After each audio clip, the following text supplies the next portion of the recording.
Trupi juaj nuk është thjesht mish dhe kocka. Ai është një univers i vogël i mbajtur së bashku nga një forcë të cilën e merrni si të mirëqen çdo sekond të jetës suaj, presioni. 101.000 Pascal që shtyn nga jashtë, duke balancuar 101.000 Pascal që shtyn nga brenda. Ky ekuilibër është aq fundamental sa nuk e vini re, por ai është gjithçka. Ai është kufiri midis jetës dhe kaosit, midis organizimit dhe shpërbërjes. Hiqni atë presion dhe trupi juaj nuk pushon thjesht së funksionuari, ai bëhet një fushbetejë ku ligjet e termodinamikës luftojnë kundër biologjisë. Dhe në atë luftë, fizika fiton gjithmonë.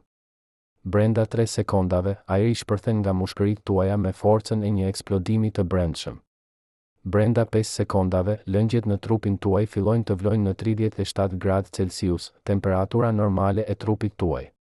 Brenda 10 sekondave, gjaku juaj shkumëzohet, gjua fryhet, sytë fillojnë të avullojnë. Dhe ju mbeteni të vetëdijshëm për të gjitha këto. Çdo moment, çdo transformim.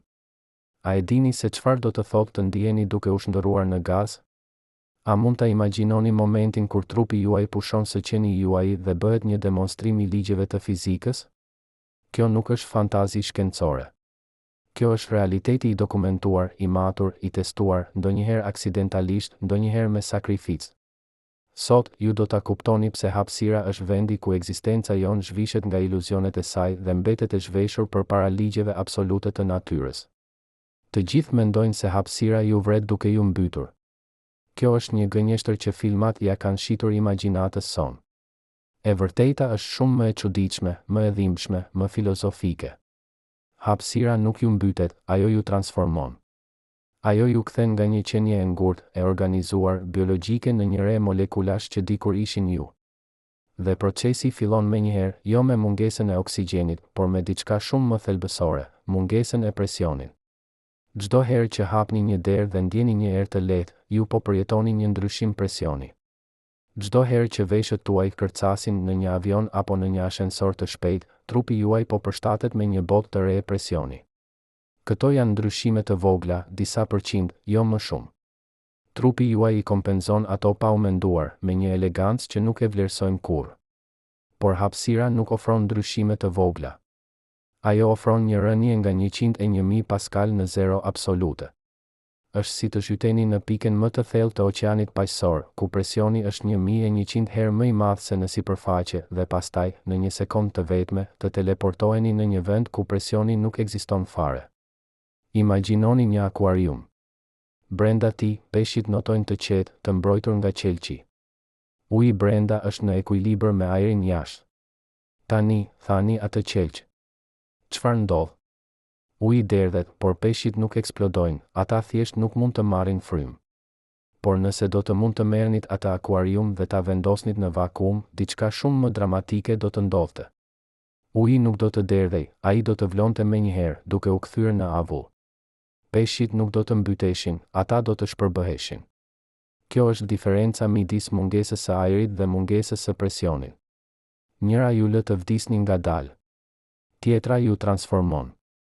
Trupi juaj është ai akuarium. Ju jeni 70% ujë, rreth 45 litra lëng të shpërndarë në triliona qeliza. Çdo qelizë është një sistem i mbyllur, i mbajtur në formë nga membrana e saj dhe nga presioni që e rrethon. Hiqni atë presion dhe membrana nuk mjafton më. Lëngu brenda fillon të zgjerojë, të formojë flluska, të kërkojë të shpëtojë. Kjo është ebulizmi, një fjalë që vjen nga latinishtja ebullire, që do të thotë të vlosh. Por nuk është nxehtësia që e shkakton. Është mungesa e presionit që e lejon. Në tokë, uji vlon në 100 gradë Celsius sepse presioni atmosferik e mban atë në gjendje të lëngshme deri në atë temperaturë. Por çoni ujin në lartësinë e malit Everest, ku presioni është vetëm 1/3 e presionit në nivel deti, dhe ai vlon në rreth 70 gradë. Çoni atë në hapësirë, ku presioni është 0 dhe ai vlon në çdo temperaturë mbi 0 absolute. Në 37 gradë, temperatura e trupit tuaj, uji në trupin tuaj nuk ka asnjë arsye të mbetet lëng. Ai dëshiron të bëhet gaz. Dhe në vakuum, ai e bën. Kjo është arsyeja pse hapësira nuk ju mbytet. Ajo ju transformon. Ajo ju kthen nga një qenie e organizuar në një re molekulash që dikur ishin ju. Presioni nuk është vetëm një numër në një barometër. Ai është kufiri midis jetës dhe kaosit. Ai është muri i padukshëm që na ndan nga shpërbërja. Çdo herë që merrni frymë, që pini ujë, që ndjeni ajrin në lëkurën tuaj, ju po përjetoni forcën që ju mban gjallë. Por si e kuptuan njerëzit këtë? Si arritëm të dimë se presioni, diçka aq e padukshme, aq e marrë si e mirëqen, është aq thelbësore për ekzistencën tonë? Historia e kësaj zbulese nuk është një histori e laboratorëve të qetë dhe ekuacioneve elegante. Është një histori e guximit, kurreshtjes dhe ndonjëherë tragjedi. Për 2000 vjet bota besonte Aristotelin. Ai kishte mësuar se vakumi ishte i pamundur, se natyra e uren vakumin. Kjo nuk ishte thjesht një teori shkencore. Ishte një doktrinë filozofike, një e vërtet e pranuar, një dogmë që askush nuk guxonte ta sfidonte. Nëse vakumi nuk mund të ekzistonte, atëherë ajri duhej të ishte i pafundëm, i pranishëm kudo, një substancë e përjetshme që mbushte çdo hapësirë. Kjo ishte bota që trashëguan shkencëtarët e rilindjes, një botë ku pyetjet e caktuara thjesht nuk bëheshin. Por në vitin 1642 në Firenze, një fizikan italian me emrin Evangelista Torricelli vendosi të bëjë atë që askush nuk kishte bërë, të krijojë një vakum. Jo të teorikonte për të, jo të debatonte për të, por ta bënte.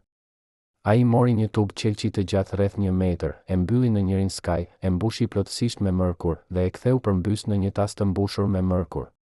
Logjika thoshte se mërkuri duhej të rrinte në tubë, sepse natyra e uren vakumin. Por nuk ndodhi kështu.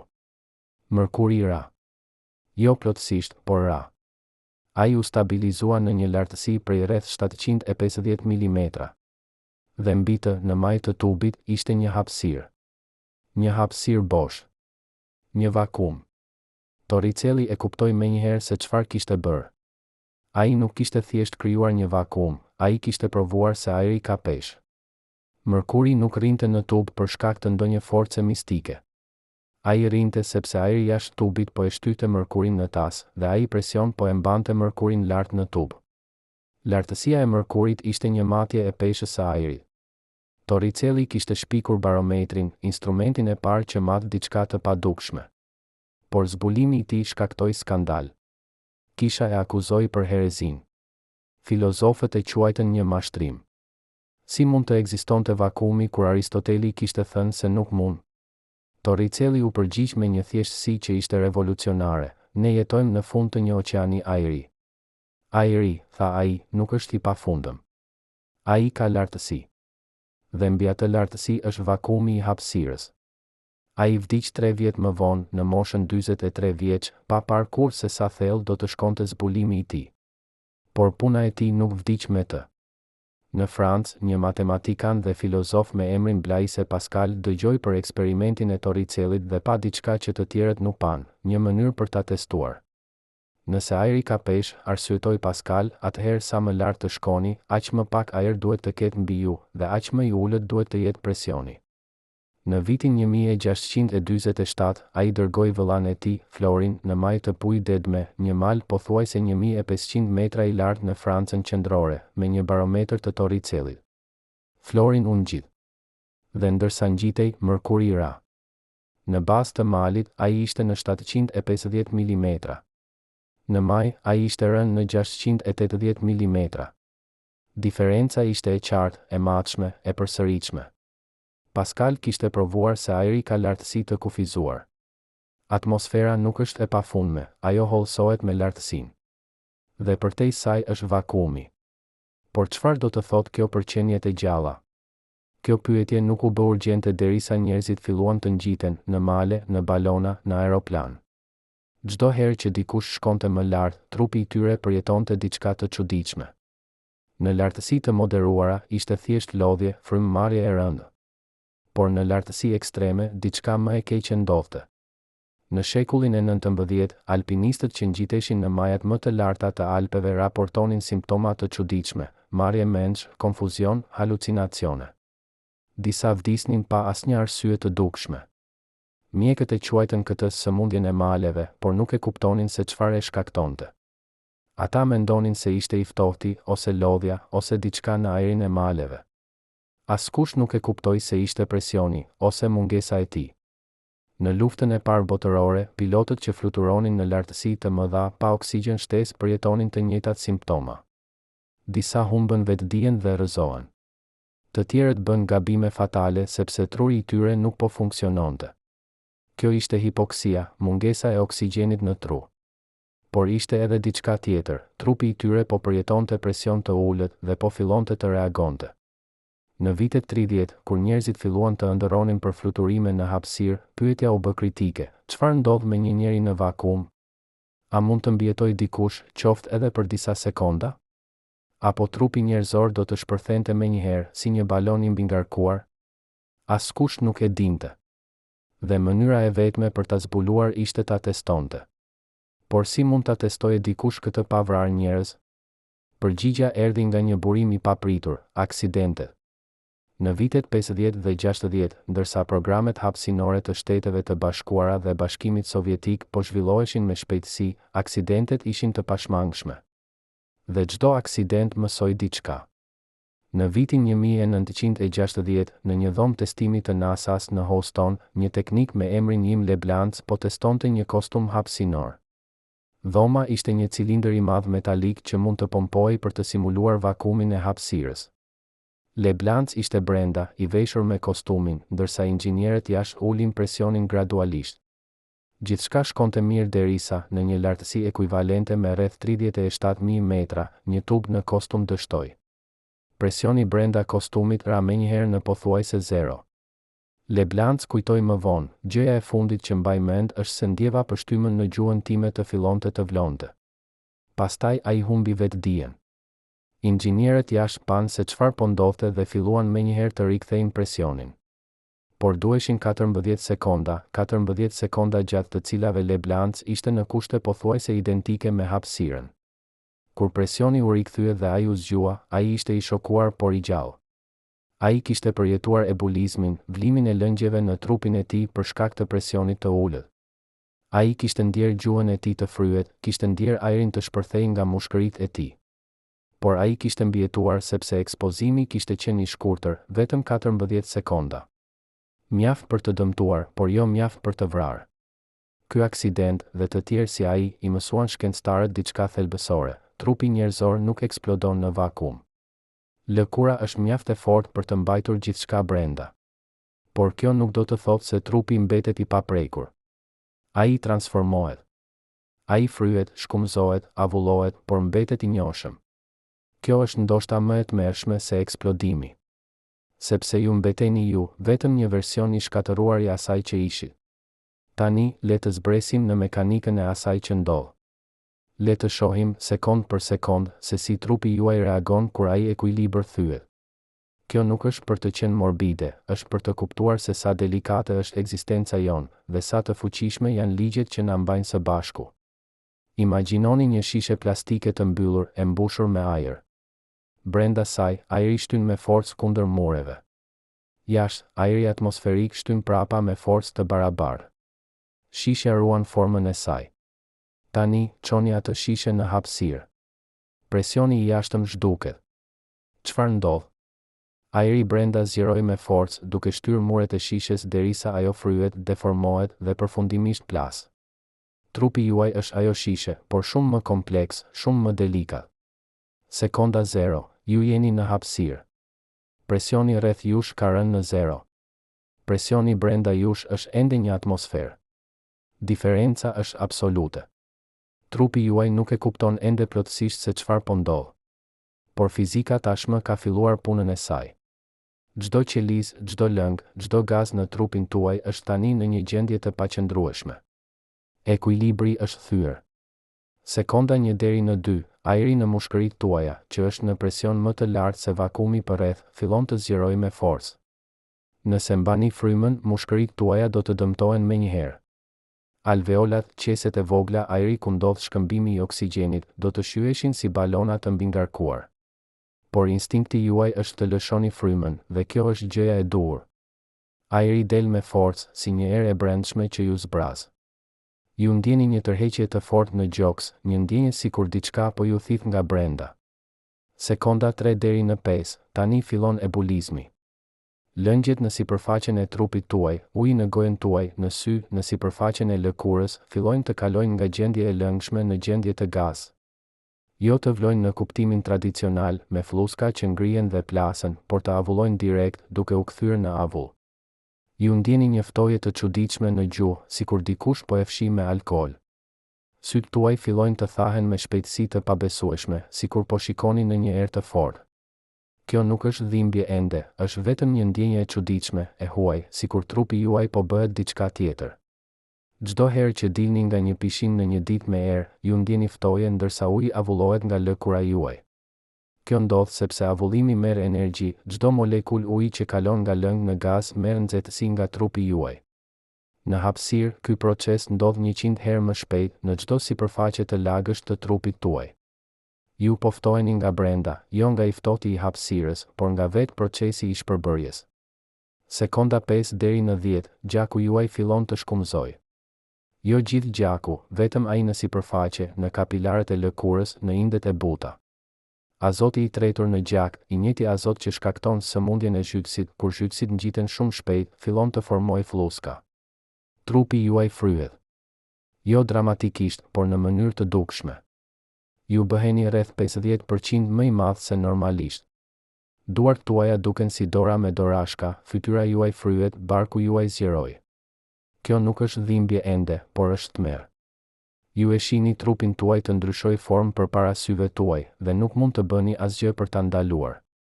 Sekonda 10 deri në 15, truri juaj ende ka oksigjen. Gjaku që ishte në tru kur ekspozimi filloi ende po qarkullon, ende po furnizon qelizat nervore.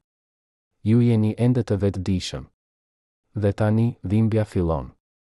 Mushkëritë tuaja, të dëmtuara nga zgjerimi i shpejtë i ajrit, dërgojnë sinjale dhimbjeje. Sytë tuaj, të tharë dhe të dëmtuar nga avullimi, djegë sikur po shikoni në diell. Gjuha juaj, e fryrë dhe e avulluar, nuk lëviz dot, nuk mund të formojë fjalë. Ju provoni të bërtisni, por nuk ka ajër për të bërë zë. Vakuumi nuk përcjell tingull. Ju jeni në heshtje absolute, duke përjetuar dhimbjen më të madhe të jetës suaj, dhe askush nuk mund t'ju dëgjojë. Sekonda 15, truri juaj mbaron oksigjenin. Qelizat nervore, që konsumojnë më shumë energji se çdo qelizë tjetër në trupin tuaj, fillojnë të dështojnë. Ju humbni vetëdijen. Kjo është mëshira e vetme e vakuumit, ju nuk jeni zgjuar për pjesën më të keqe.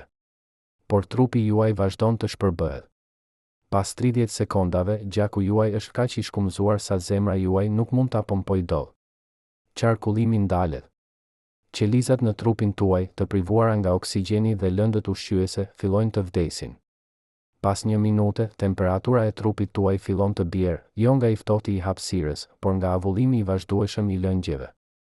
Çdo molekul uji që kalon nga lëng në gaz merr energji nga trupi juaj. Ju po ftoheni nga brenda, duke u kthyer ngadalë në një statuj të ngrirë. Pas 5 minutash, dëmtimi është i pakthyeshëm.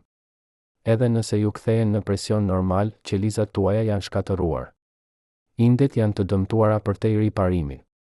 Truri juaj, i privuar nga oksigjeni për shumë kohë, ka vdekur. Ju nuk jeni më një person.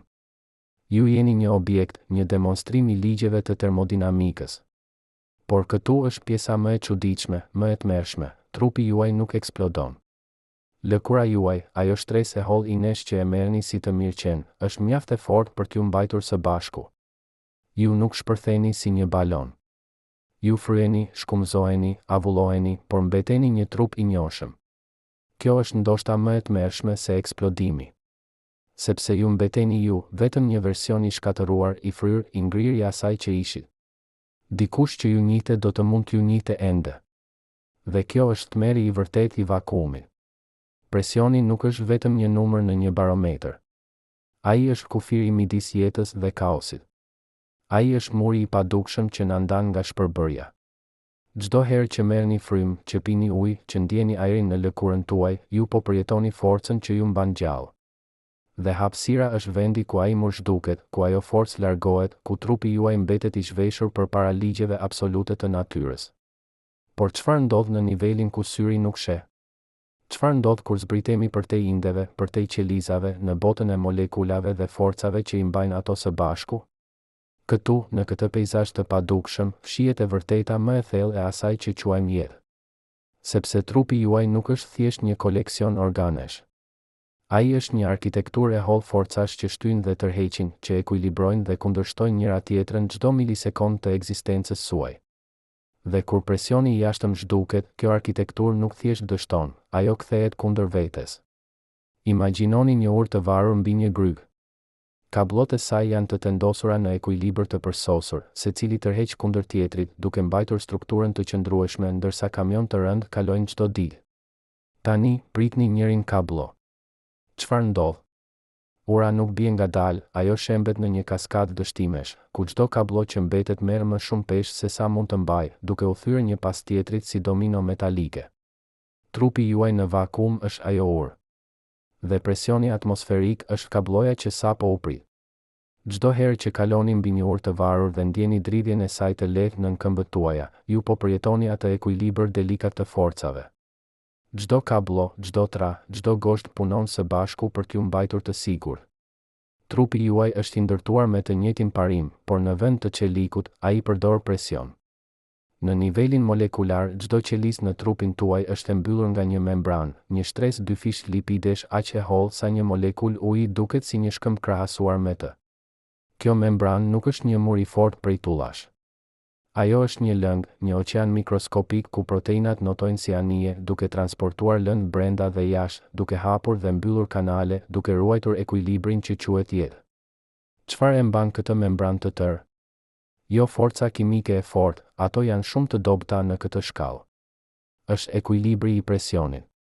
Brenda qelizës, presioni osmotik, forca që krijohet nga përqendrimi i molekulave, shtyn jashtë me forcë të vazhdueshme.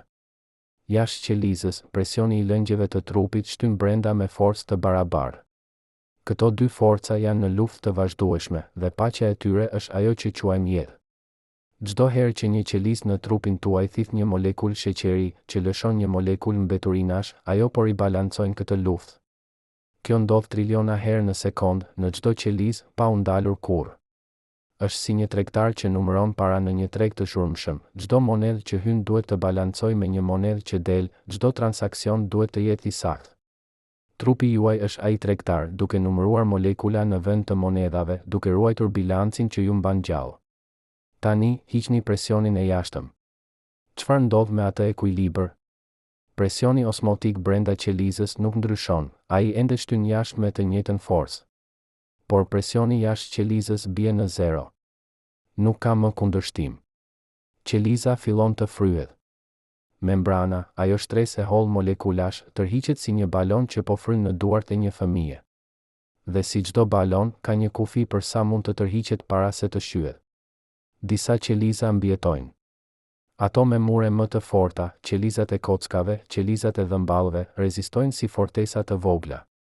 Por qelizat e buta, ato të mushkërive, të syve, të trurit, nuk kanë atë forcë. Ato shqyhen. Jo të gjitha me njëherë, por një nga një, në një kaskadë dështimesh që përhapet si një val në përind. Imagjinoni një fush me lule pas një stuhie. Disa lule qëndrojnë, ato me rrënje të thella, me kërcej të fortë. Shumë bien, ato më delikate, më të brishta. Trupi juaj në vakum është ajo fush. Çdo herë që shihni një fush pas një ere të fortë, ju po shihni të njëjtin parim, disa struktura janë më të forta, disa më të dobëta, dhe natyra nuk bën përjashtime për asnjë. Por kjo nuk është fundi i historisë. Sepse kur një qelizë shqyhet, ajo nuk zhduket thjesht. Përmbajtja e saj, proteinat, enzimat, ionet, derdhet në hapësirën rreth saj si një vërshim mikroskopik. Dhe këto molekula nuk janë inerte. Ato janë reaktive, të ngarkuara me informacion kimik. Disa prej tyre janë sinjale, mesazhe kimike që i thonë qelizave të tjera se diçka ka shkuar keq, se kufiri është thyer, se kaosi ka filluar. Kur qelizat e tjera marrin këto sinjale, ato reagojnë. Disa përpiqen të riparojnë dëmtimin duke dërguar proteina për të mbyllur vrimat. Të tjera aktivizojnë inflamacionin, një përgjigje imunitare që është krijuar për të luftuar infeksionin, për të pastruar mbeturinat, për të riparuar indet. Por këtu nuk ka armik për të luftuar. Inflamacioni vetë bëhet armiku. Ai dëmton qelizat e shëndetshme, duke krijuar më shumë sinjale ankthi, më shumë inflamacion, më shumë shkatërim. Kjo është një cikël që vetë përforcohet, një reagim zinxhir që nuk ndalet derisa të mos ketë më qeliza për të dëmtuar. Çdo herë që lëndoheni, një prerje, një djegje, një goditje, trupi juaj fillon këtë cikël. Por atje, ai ka një qëllim. Këtu, në vakuum, ai është vetëm shkatërim. Është si një zjarfikës që shkon në një shtëpi që nuk po digjet dhe fillon të hedh ujë kudo. Ai po shkakton dëmtim duke u përpjekur të ndihmojë, duke shkatëruar mobiljet, duke rënuar muret, duke krijuar kaos në emër të shpëtimit. Le të shohim një molekulë specifike, hemoglobinën. Kjo është proteina në qelizat e kuqe të gjakut që transporton oksigjenit nga mushkërit në indet. Çdo molekul hemoglobine mund të mbajë 4 molekula oksigjeni, 4 pasagjerë të vegjël që udhëtojnë nëpër gjak. Kur presioni i oksigjenit është i lartë, si në mushkëri, hemoglobina i kap ato me lakmueshmëri. Kur presioni është i ulët, si në indet që po punojnë, që po djegin energji, ajo i lëshon me dorëlirësi. Ky është një ekuilibër i hollë, i kontrolluar nga forma e vetë proteinës, nga temperatura, nga aciditeti i gjakut. Tani, çojeni atë hemoglobin në vakuum. Presioni i oksigjenit bie në 0. Hemoglobina lëshon të gjithë oksigjenit e saj menjëherë, si një dorë që hap gishtat dhe lë të bjerë gjithçka. Por nuk ka vend ku të shkojë. Oksigjeni formon fluska në gjak. Këto fluska nuk janë si ato në një pije me gaz, ato janë më të mëdha, më të paqëndrueshme, më të rrezikshme. Ato bllokojnë enët e gjakut. Zemra përpiqet t'i pompoj, por nuk mund. Është si të përpiqesh të pish një milkshake nëpër një pipet të bllokuar, nuk rrjedh. Qarkullimi ndalet. Dhe pa qarkullim, qelizat fillojnë të vdesin nga mungesa e oksigjenit, jo sepse nuk ka oksigjen në gjak, por sepse gjaku nuk mund të lëviz, nuk mund të arrijë ku duhet. Çdo herë që merrni frym thellë para se të zhyteni në ujë, ju po mbushni hemoglobinën tuaj me oksigjen. Trupi juaj e di se do të ketë nevojë për të. Por në vakuum, ky refleks ju vret. Sepse sa më shumë oksigjen keni, aq më shumë fluska formohen, aq më shpejt qarkullimi juaj dështon. Tani, le të shkojmë edhe më thellë, në nivelin e atomeve. Çdo molekul në trupin tuaj është mbajtur së bashku nga lidhje kimike. Këto lidhje janë forca elektrike midis atomeve, ku elektronet ndahen ose transferohen, duke krijuar një rrjet të padukshëm forcash. Por këto lidhje nuk janë absolute. Ato janë probabilistike, ato ekzistojnë në një gjendje ekuilibri ku energjia e lidhjes është më e ulët se energjia e ndarjes. Temperatura, presioni, prania e molekulave të tjera, të gjitha këto ndikojnë në atë ekuilibër. Në kushte normale, shumica e lidhjeve janë të qëndrueshme. Por në vakuum, ku presioni është 0 dhe temperatura mund të luhat në mënyrë ekstreme, disa lidhje fillojnë të thyen. Jo të gjitha, vetëm ato më të dobëtat, ato më të ndjeshme. Lidhjet hidrogjenore, forcave që mbajnë molekulat e ujit së bashku, që japin formë proteinave, që mbajnë adnën në spirale të dy fish, janë veçanërisht të ndjeshme. Kur këto lidhje thyen, proteinat humbasin formën e tyre. Dhe forma e një proteine është gjithçka. Një protein që ka humbur formën nuk mund të kryejë funksionin e saj. Ajo bëhet mbeturinë molekulare, një copë e prishur e asaj që ishte dikur një makinë e përsosur. Imagjinoni një orë zvicerane, një mekanizëm i holl ingranazhesh dhe sustash, ku çdo pjesë duhet të jetë në vendin e duhur për të funksionuar, ku çdo dhëmb duhet të përputhet me saktësi milimetrike. Tani, ngroheni atë orë derisa metali zgjerohet. Ingranazhet nuk përputhen më. Ora ndalet. Proteinat janë ato orë. Dhe vakuumi është nxehtësia që i shkatëron. Çdo herë që gatuani një vezë, ju po shihni këtë proces. Proteina në të bardhën e vezës humb formën nga nxehtësia dhe bëhet e fortë, e papërdorshme për qëllimet e saj origjinale. Në trupin tuaj në vakuum, e njëjta gjë ndodh, por pa nxehtësi. Vetëm nga humbja e presionit. Është si të shihni një skulptur akulli duke u shkrirë, forma zhduket, por materiali mbetet, duke krijuar një grumbull të pashëm të asaj që ishte dikur art, por ka një nivel edhe më të thellë. Le të flasim për ujin, molekulën më të zakonshme në trupin tuaj. 60% e peshës suaj është ujë. Çdo qelizë, çdo ind, çdo lëng, të gjitha janë kryesisht ujë. Dhe uji ka një veti të çuditshme, ai është polar. Kjo do të thotë se njëra anë e molekulës ka një ngarkesë të lehtë pozitive dhe ana tjetër ka një ngarkesë të lehtë negative.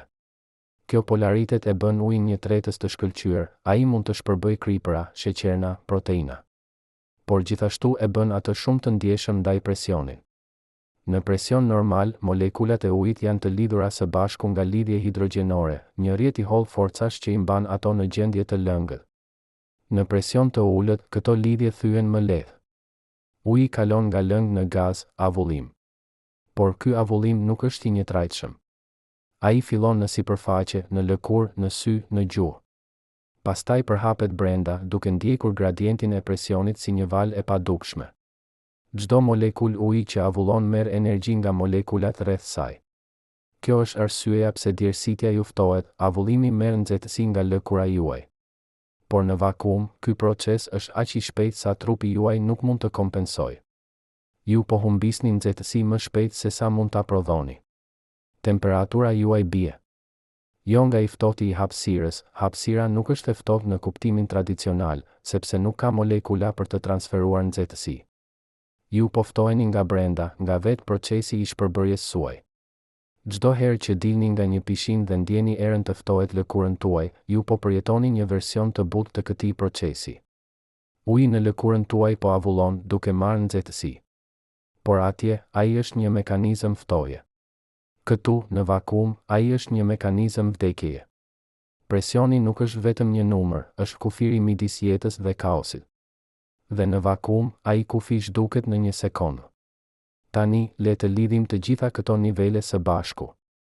Sepse kjo është pjesa më e mahnitshme dhe më e tmerrshme, çdo nivel ndikon në tjetrin në një kaskadë të pafundme shkak pasojash.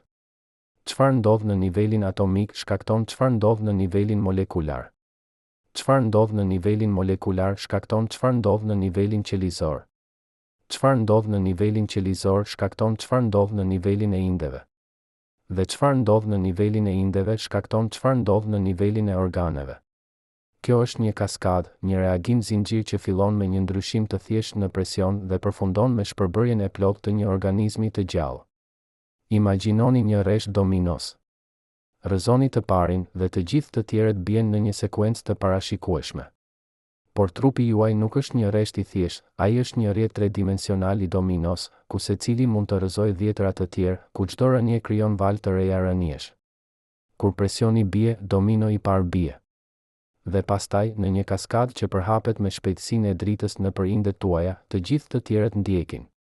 Çdo herë që shihni një efekt domino, në një lojë, në një demonstrim, në një video, ju po shihni një version të thjeshtuar të asaj që ndodh në trupin tuaj në vakum. Dhe këtu është pjesa më e mahnitshme, kjo kaskadë nuk është kaotike. Ajo ndiqet ligje. Ligje termodinamike që qeverisin rrjedhjen e energjisë. Ligje kimike që qeverisin thyrjen dhe formimin e lidhjeve. Ligje fizike që qeverisin lëvizjen e molekulave. Çdo hap është i parashikueshëm, i matshëm, i kuptueshëm. Shkenca e ka hartuar këtë kaskadë me detaje të jashtëzakonshme. Ne e dim se çfarë ndodh në çdo sekondë, në çdo nivel. Dhe kjo njohuri nuk është akademike, ajo është praktike. Ajo na ka lejuar të ndërtojmë kostume hapësinore, të krijojmë dhoma presioni, të shpëtojmë jetë. Por ajo gjithashtu na ka mësuar diçka më të thellë, se jeta nuk është një gjendje statike. Ajo është një proces dinamik, një ekuilibër i vazhdueshëm midis forcave që na ndërtojnë dhe forcave që na shkatërrojnë. Dhe presioni, ky numër i thjeshtë, ky parametër i padukshëm, është një nga aktorët kryesor në atë ekuilibër. Çdo herë që kontrolloni presionin e gomave të makinës suaj, ju po matni të njëjtin parim që ju mban gjallë. Çdo herë që pomponi një top, ju po krijoni një ekuilibër të vogël presioni. Trupi juaj është ai top, por shumë më kompleks, shumë më delikat, shumë më i mrekullueshëm. Por historia nuk përfundon me shpërbërjen. Sepse çdo gjë që ndodh me trupin tuaj në vakum nuk është unike për vakumin. Të njëjtat ligje, të njëjtat forca, të njëjtat procese, ato veprojnë kudo në univers. Ato veprojnë në thellësitë e oqeanit, ku presioni është aq i lartë sa mund të shtypë një nëndetëse si një kanaçe. Ato veprojnë në majat e maleve, ku presioni është aq i ulët sa alpinistët duhet të marrin oksigjen shtesë. Ato veprojnë në trupin tuaj tani, ndërsa uleni dhe dëgjoni, ku presioni atmosferik shtyn kundër lëkurës suaj me forcën e 10 tonëve, dhe ju nuk e ndjeni, sepse trupi juaj shtyn prapa me forcë të barabartë. Çdo frymëmarrje, çdo rrahje zemre, çdo lëvizje, të gjitha janë të mundura vetëm sepse presioni është në ekuilibër. Çdo herë që hapni një derë dhe ndjeni një erë të lehtë, ju po përjetoni një ndryshim të vogël presioni. Çdo herë që veshët tuaj kërcasin në një avion, trupi juaj po përshtatet me një botë të re. Këto janë ndryshime të vogla, disa përqind, jo më shumë. Por ato ju kujtojnë se presioni është gjithmonë atje, gjithmonë aktiv, gjithmonë duke punuar për t'ju mbajtur të tërë. Dhe kur ai ekuilibër thyet, qoftë në hapësirë, në thellësi, në lartësi, pasojat janë të njëjta. Trupi shpërbëhet. Jo sepse është i dobët, por sepse është i projektuar për një mjedis specifik. Dhe jashtë atij mjedisi, ligjet e fizikës nuk bëjnë përjashtime. Kjo është mësimi i dytë i hapësirës, ne nuk jemi qenie universale. Ne jemi krijesa të tokës, të formuara nga presioni i saj, nga ajri i saj, nga gravitetit i saj. Dhe kur largohemi nga toka, ne duhet të marrim një copë të saj me ne, një flusk presioni, një atmosferë artificiale, një kujtesë të shtëpisë. Patë, ne nuk jemi eksplorues. Ne jemi viktima të ligjeve që nuk i kuptojmë plotësisht, por që na qeverisin absolutisht. Çdo herë që shihni një astronaut në një kostum hapësinor, ju po shihni një njeri që mban tokën rreth tij. Ai kostum nuk është thjesht rroba, ai është një planet i vogël, një ekosistem portativ, një mrekulli inxhinierike që rikrijon kushtet që e bëjnë jetën të mundur. Pra, çfarë do të thotë kjo për të ardhmen? Çfarë do të thotë kjo për ëndrat tona të kolonizimit të hapësirës, të jetesës në Mars, të udhëtimit në yje? Do të thotë se ne duhet të jemi të përulur.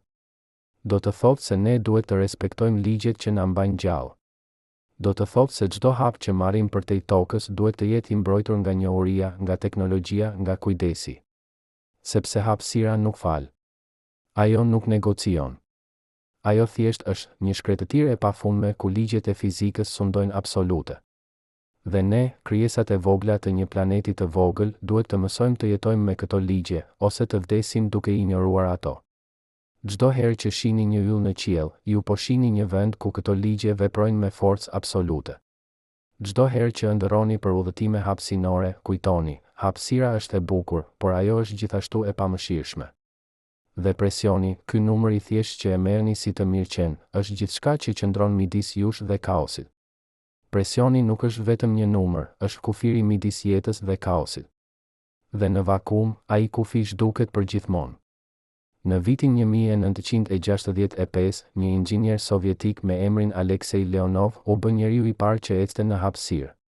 Por ajo që askush nuk e dinte, as shtypi, as qeveria, as familja e tij, ishte se ai pothuajse vdiq atje. Kostumi i tij hapësinor, i projektuar për presion të brendshëm, filloi të fryhet në vakum. Duart e tij u bën aq të mëdha sa nuk mund të arrinte butonat. Këmbët e tij u zgjeruan aq shumë sa nuk mund të hynte përsëri në kapsulën hapësinore. Ai ishte duke u kthyer në një balon njerëzor, duke u mbushur me presionin e vet ajrit që po përpiqej ta mbante gjallë. Leonov mori një vendim që mund ta kishte vrarë. Ai uli presionin brenda kostumit, duke e sjell veten më afër vakuumit, më afër kufirit ku trupi fillon të shpërbëhet. Ai ndjeu dhimbje në gjymtyr, marrje mendsh, panik. Por ai arriti të zvogëlohej mjaft për të hyrë përsëri brenda. Kur u kthye në tokë, ai nuk foli për këtë për vite. Sepse ai kishte prekur kufirin, atë vit të padukshme ku presioni ndalet dhe kaosi fillon. Dhe ai e dinte se sa afër ishte nga ana tjetër. A mund ta imagjinoni atë moment? Kur kuptoni se trupi juaj po bëhet armiku juaj, se çdo frym po ju fryhet si një balon, se ligjet që ju mbajnë gjallë po kthehen kundër jush. Kjo është e vërteta që shkenca na ka mësuar. Presioni nuk është thjesht një parametër fizik. Ai është një forcë ekzistenciale që përcakton kufirin midis rendit dhe kaosit, midis jetës dhe shpërbërjes. Dhe ky kufi nuk ekziston vetëm në hapësirë. Ai ekziston kudo, në çdo nivel të realitetit, nga atomet më të vegjël deri te galaktikat më të mëdha. Le të shohim se si. Çdo herë që hapni një shishe me gaz dhe dëgjoni atë psrrr të njohur, ju po dëgjoni presionin që balancohet. Brenda shishes, gazrat ishin të ngjeshur, të mbajtur nën presion të lartë. Jashtë, presioni ishte normal. Kur i hapni, ato dy bota takohen dhe diferenca kërkon të balancohet. Gazrat dalin me forcë, duke krijuar atë tingull. Trupi juaj bën të njëjtën gjë çdo sekond, por në një shkallë aq të hollë sa nuk e vini re kurrë. Çdo frymëmarrje është një balancim presioni. Çdo rrahje zemre është një pompim kundër presionit. Çdo lëvizje muskuli është një transformim energjie që varet nga presioni për të funksionuar. Ju jeni një makinë e gjallë balancimi, duke luftuar vazhdimisht kundër tendencës së universit për të shkuar drejt kaosit. Por le të shkojmë përtej trupit. Le të flasim për planetin. Toka ka një atmosferë sepse ka gravitet, forca që mban gazrat pranë sipërfaqes.